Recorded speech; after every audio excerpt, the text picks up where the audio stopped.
గుడి నుండి వచ్చాక ఈ తప్పులు చేస్తే ఆ దేవుడు కూడా మిమ్మల్ని కాపాడలేడు. సాధారణంగా మన ఇంట్లో పెద్దవారు వారానికి ఒకసారి అయినా గుడికి వెళ్ళాలని చెబుతారు. గుడికి వెళ్ళడం వల్ల మనకు దేవుని ఆశీర్వాదం లభించడంతో పాటు మనసు కూడా చాలా ప్రశాంతంగా ఉంటుంది. అయితే గుడికి వెళ్ళినప్పుడు ఎంత భక్తితో వెళ్తామో అంతే నేను ఇష్టాలతో గుడి నుండి ఇంటికి వచ్చేటప్పుడు కొన్ని నియమాలను ఖచ్చితంగా పాటించాలి. కానీ కొంతమంది భక్తులు మాత్రం గుడి నుండి తిరిగి ఇంటికి వచ్చేటప్పుడు తమకు తెలియకుండానే కొన్ని పొరపాట్లు చేస్తారు. ఇలా చేయడం వల్ల గుడికి వెళ్ళిన పుణ్యం దక్కకపోవడమే కాక మీ ఇంటికి చెడు ప్రభావాలు కలిగే అవకాశాలు ఉన్నాయి. కాబట్టి గుడి నుండి తిరిగి ఇంటికి వచ్చేటప్పుడు అస్సలు చేయకూడని పొరపాట్లు ఏమిటో ఇప్పుడు ఈ వీడియోలో మనం తెలుసుకుందాం. అలాగే ఈ వీడియో చూసే ముందు జై శ్రీకృష్ణ అని ఒక చిన్న కామెంట్ చేయండి. చాలామంది గుడికి వెళ్ళినప్పుడు గుడిలో ఉన్న దేవుని విగ్రహాన్ని ముట్టుకొని నమస్కారం చేస్తారు. కానీ ఎట్టి పరిస్థితుల్లోనూ దేవుని విగ్రహాన్ని ముట్టుకోకూడదు.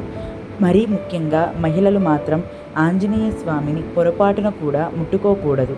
ఎందుకంటే ఆంజనేయ స్వామి బ్రహ్మచర్యం పాటించడం వల్ల మహిళలు తాకకూడదని వేద పండితులు చెబుతున్నారు. జ్యోతిష్య శాస్త్రం ప్రకారం వేద మంత్రాలతో పటిష్టమైన దేవ విగ్రహాలను ముట్టుకోవడం వల్ల అది అపవిత్రం అవ్వవచ్చు అని పండితులు సూచిస్తున్నారు. కాబట్టి మీరు గుడికి వెళ్ళినప్పుడు దేవుని ఆశీర్వాదం పొందాలంటే భక్తిపూర్వకంగా దేవుడికి నమస్కరించుకోండి. అంతేకాని దేవుని విగ్రహాలు మాత్రం ముట్టుకోవద్దు.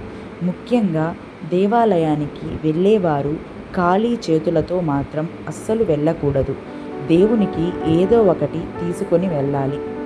గుడికి వెళ్ళేటప్పుడు కొబ్బరికాయను, పువ్వులను తీసుకువెళితే చాలా మంచిది. అయితే గుడికి చేరుకోగానే ముందుగా మీ కాళ్ళు చేతులను శుభ్రం చేసుకోవాలి. ఆలయంలోనికి ప్రవేశించిన ధ్వజస్తంభం చుట్టూ 3 ప్రదక్షిణలు చేయాలి. ధ్వజస్తంభం దగ్గర పసుపు కుంకుమలు వేసి కొబ్బరికాయని కొట్టాలి. అయితే కొబ్బరికాయని కొట్టిన తరువాత ఒక కొబ్బరి చిప్ప నిండుగా పంచదారను వేసి ధ్వజస్తంభం దగ్గర ఉంచితే చాలా మంచిది. ఇలా ఎవరైతే చేస్తారో వారికి ఎటువంటి కోరికలైనా సరే అది త్వరగా నెరవేరుతాయని ఆధ్యాత్మిక పండితులు చెబుతున్నారు. దేవుడికి దర్శించుకునేటప్పుడు గుడిలో ఉన్న గంటను మీ కుడి చేతులతో 3 సార్లు మోగించాలి. గంటను మోగించడం వల్ల మనసుకి ఆధ్యాత్మిక ఆనందం, మానసిక ప్రశాంతత, అలాగే సకల దేవతలకు ఆహ్వానం పలికినట్లు అవుతుంది. ముఖ్యంగా ఎర్రటి వస్త్రాలను ధరించి ఆలయానికి వెళ్తే చాలా మంచిది. దేవాలయాలలో ఉన్న దేవుని ముందు మన కష్టాలను చెప్పుకొని కంటనీరు పెట్టకూడదు. అయితే చాలామంది ఇళ్లలో ఎప్పుడూ డబ్బు సమస్యలే ఉంటాయి. మరి కొంతమంది ఇళ్లల్లో ఎంత డబ్బు సంపాదించినా ఇంట్లో డబ్బు నిలవదు. అలాంటి వారు గురువారం రోజున సాయిబాబా ఆలయానికి వెళ్ళి ఆలయంలో ఉన్న దునిలో ఒక కొబ్బరికాయను వేసి అక్కడ ఉన్న విభూదిని ధరించి ఆ దుని చుట్టూ 3 ప్రదక్షిణలు చేస్తే మీ ఇంట్లో డబ్బు సమస్యలు లేకుండా మీ ఇంట్లో నిరంతరం డబ్బు వస్తూనే ఉంటుంది. చాలామంది గుడిలో దర్శనం అయిన తరువాత గుడిలో కూర్చోకుండా వచ్చేస్తారు. కానీ అలా అస్సలు చేయకూడదు. గుడిలో కనీసం 2 నిమిషాలు అయినా తప్పనిసరిగా కూర్చొని ఆ భగవంతుణ్ణి ధ్యానించి ఇంటికి రావాలి. గుడి నుంచి ఇంటికి తిరిగి వచ్చిన తరువాత చాలామంది కాళ్ళు కడుక్కుంటారు. అయితే గుడి నుంచి ఇంటికి వచ్చిన వెంటనే కాళ్ళు కడుక్కోకూడదు అని వేద పండితులు చెబుతున్నారు.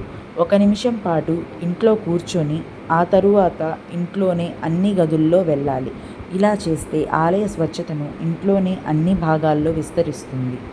గుడి నుంచి ఇంటికి వచ్చిన వెంటనే అస్సలు స్నానం చేయకూడదు. ఎందుకంటే మనం గుడిలో ఉన్నప్పుడు మన శరీరం అంతా దైవశక్తులతో నిండి ఉంటుంది. అంటే మన శరీరం మొత్తం పాజిటివ్ ఎనర్జీతో ఉంటుంది. కాబట్టి ఈ పాజిటివ్ ఎనర్జీతో ఇంటికి వచ్చిన వెంటనే స్నానం చేస్తే ఆ పాజిటివ్ ఎనర్జీ అంతా తొలగిపోతుంది. దీనివల్ల మీరు భగవంతుని దర్శనం చేసుకున్నా కూడా పుణ్యం మాత్రం లభించదు. అందుకే గుడి నుండి ఇంటికి వచ్చిన వెంటనే కాళ్ళు కడుక్కోవడం, స్నానం వంటివి చేయరాదు. శివాలయం చుట్టూ మాత్రం మిగతా ఆలయాలు మాదిరిగా ప్రదక్షిణలు చేయకూడదని శాస్త్రాలు చెబుతున్నాయి. ఎందుకంటే శివుడు దేవుళ్ళకే దేవుడు కాబట్టి ఆయన గుడి చుట్టూ ప్రదక్షిణలు చేస్తే శివుడు ఉన్న తత్వాన్ని తక్కువ చేసినట్లు అవుతుందని శాస్త్రాలు చెబుతున్నాయి. ఒకవేళ శివాలయంలో ప్రదక్షిణలు చేస్తే మాత్రం చండీ ప్రదక్షిణలు మాత్రమే చేయాలి. శివాలయంలోకి అడుగు పెట్టగానే ముందుగా మనం నందిని దర్శనం చేసుకోవాలి. గుడిలో దర్శనమైన తరువాత నేరుగా ఇంటికి రావాలి. ఇలా గుడి నుంచి ఇంటికి వస్తే మీ ఇల్లంతా దైవశక్తులతో నిండిపోతుంది.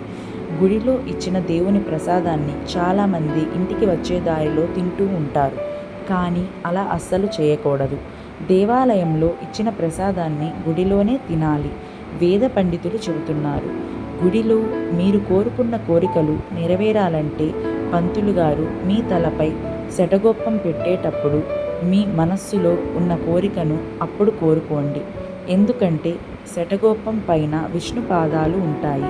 కాబట్టి మన తలపైన శటగొప్పం పెట్టినప్పుడు ఏదైనా కోరుకుంటే మీరు అనుకున్న కోరిక నేరుగా దేవుని పాదాల చెంతకు చేరుతుంది. అలాగే చాలామంది గుడికి వెళ్ళినప్పుడు ప్రదక్షిణ చేస్తూ ఉంటారు. కొందరు 3 ప్రదక్షిణలు చేస్తే మరికొందరు 5 లేదా 11 ప్రదక్షిణలు చేస్తారు. ఇలా ఎవరికి ఇష్టం వచ్చినట్లు వారు ప్రదక్షిణలు చేస్తారు.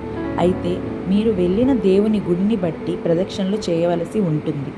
ఏ గుడిలో ఎన్ని ప్రదక్షిణలు చేస్తే మీరు కోరుకున్న కోరికలు నెరవేరుతాయో ఇప్పుడు తెలుసుకుందాం. ఆంజనేయ స్వామికి ఇష్టమైన సంఖ్య 5.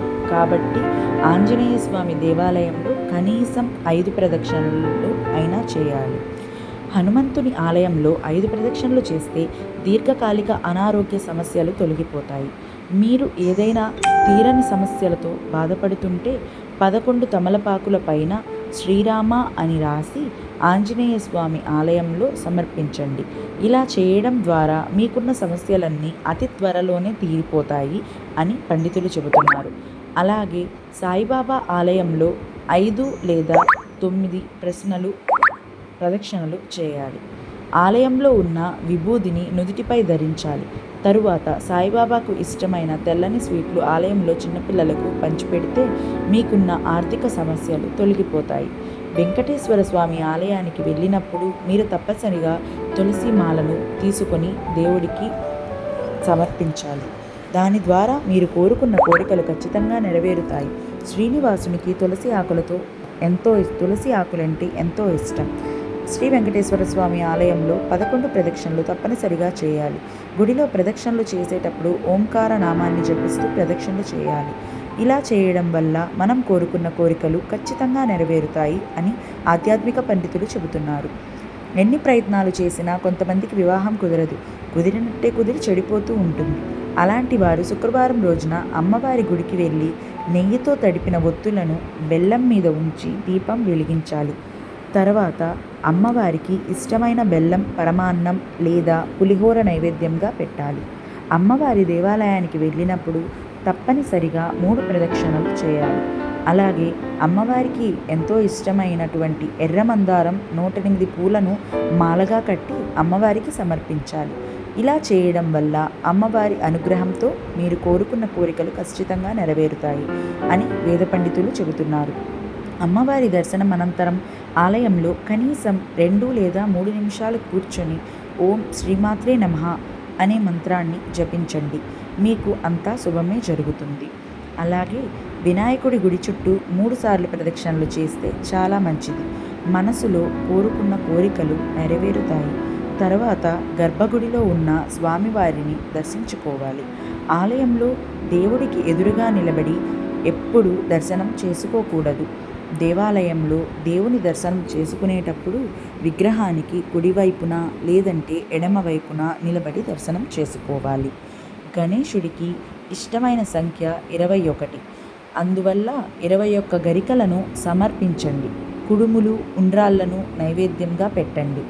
తరువాత కళ్ళు మూసుకొని స్వామిని తలుచుకొని తమ విన్నపాలు చేసిన మేలు గురించి కృతజ్ఞతలు తెలుపుకోవాలి. దేవుడు మీ దర్శించుకునే సమయంలో మనసులోని ఇతర ఆలోచనలు రాకుండా భగవంతుని మీద మనసు లగ్నం చేయాలి.